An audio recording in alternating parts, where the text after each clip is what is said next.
Hey, welcome back. We got to check out, man. We got to check out the great Judge Joe Brown. He goes in. Oh my goodness, he goes in on Kamala Harris. Like, share, subscribe to the channel. Let's go. Maybe you could answer the question most of America is asking outside the Democratic Party or Oprah Winfrey at the DNC. Who is Kamala Harris? She's a fraud. In what respect? She is an image that's been carefully crafted. You can start with what she is. She has a certain paint job, but that doesn't make her what she claims. And we have somebody that has a fabricated reality. I was just mentioning it a minute or two ago. She talks about she was that child on the bus integrating the schools. And if this was in California, I don't get it, because at that point I was a school teacher in L.A., California, and we didn't have segregated schools.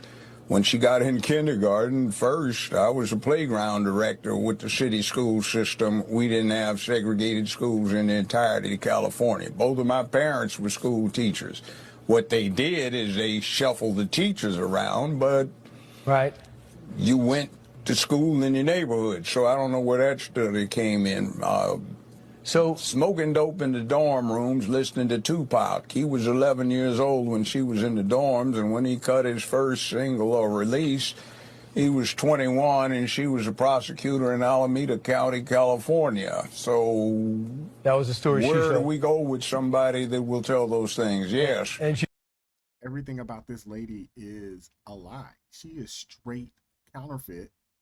I'm going to start calling her, and I'm going to keep calling her Counterfeit Kamala, because there is nothing about this lady that's real. The judge is breaking it down. Let's keep going. that was the story she That told to sets Charlamagne the the God. foundation. So when she goes to Howard, she graduates, becomes a lawyer, and becomes a DA. What kind of DA was she?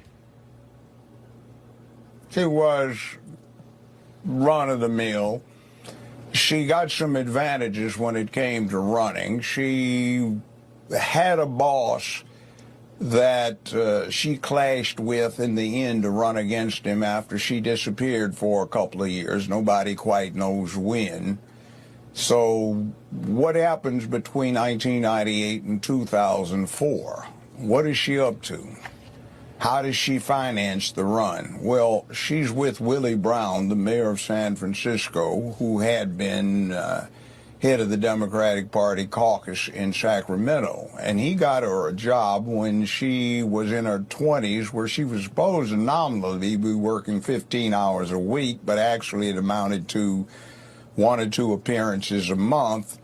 And she was getting paid $72,000 a year for that. And then he ramped it up so she got more than $120,000, being on a medical advisory committee where most of the rest of the committee members were all 70 or above, because they'd had a lifetime in the field of medicine, which she did not. So she got $120,000 a year to finance what became a campaign for Attorney General in the San Francisco area. Couple of things I want to bring up too, in terms of her being tough on crime, and we're going to look at that West Bank thing should be looked into. I hear that, but when you talk about being tough on crime, she proposed a bill in 2005 that essentially would allow you to be arrested 3 times before you actually went to jail.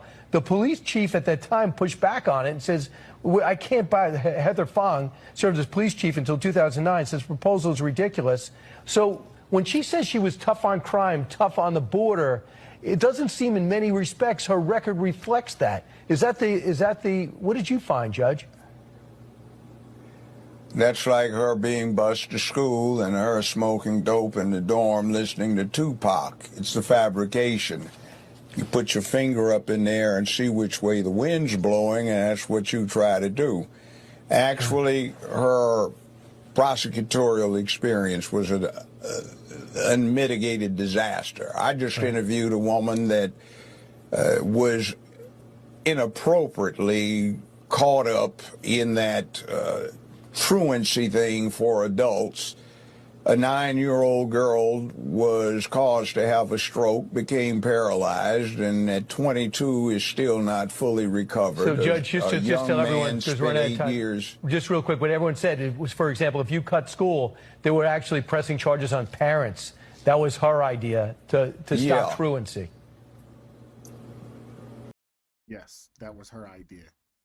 And she actually arrested a few parents whose children had medical issues. There was a young lady who had, I think, suffered from lupus. It's the situation that the judge here is describing. I mean, everything about this lady, it's not real. California schools were not segregated, so there was no need for busing. She grew up listening to Tupac while she was in college, when he would have been in middle school and wasn't even on the West Coast. If I'm not mistaken, he was on the East Coast, maybe in Baltimore or in New York somewhere. I mean, everything about this lady is a lie. Angela Wright asked her, hey, what's the best rapper alive? Tupac. It seems like that's the only rapper she knows. I mean, it is insane. And the fact that they keep letting this lady get away with it is just crazy. No one will call her out on it. But then again, they are shielding her. They're keeping her, you know, from speaking to the American people. Because if she actually is forced to speak to us off the cuff, just answer questions from the press, from the people, we'll all find out. Everybody will find out that she isn't who she says she is. Except in this case, the woman wasn't involved in that. The child was suffering from acute complications from sickle cell disease hospital. But Kamala Harris sicked some press on the woman to wait outside her home while she was expecting assistance, and it turned out to be an arrest. And the girl was caused to have a stroke. You know, this kind of thing is bad, and that's not what a prosecutor is supposed to be, because the prosecutor is supposed to deliver justice, which includes every now and then standing up and saying, Your Honor, in the interest of justice, the state wishes to dismiss these charges. And she never did that because she always played it to the camera. And Judge, I've watched you. You could talk for hours on this, but just to summarize, the American people have gotten one interview with the vice president. We'll see one debate with the vice president. If she becomes president, says she hasn't forgotten her values, she hasn't changed. If she becomes president, what are her values? What kind of president will she be? She's a fascist. You can see strength through joy. 90 years ago, last month, in Nazi Germany, they came up with a program, Strength Through Joy. And it was exactly the same as the one she's proposing.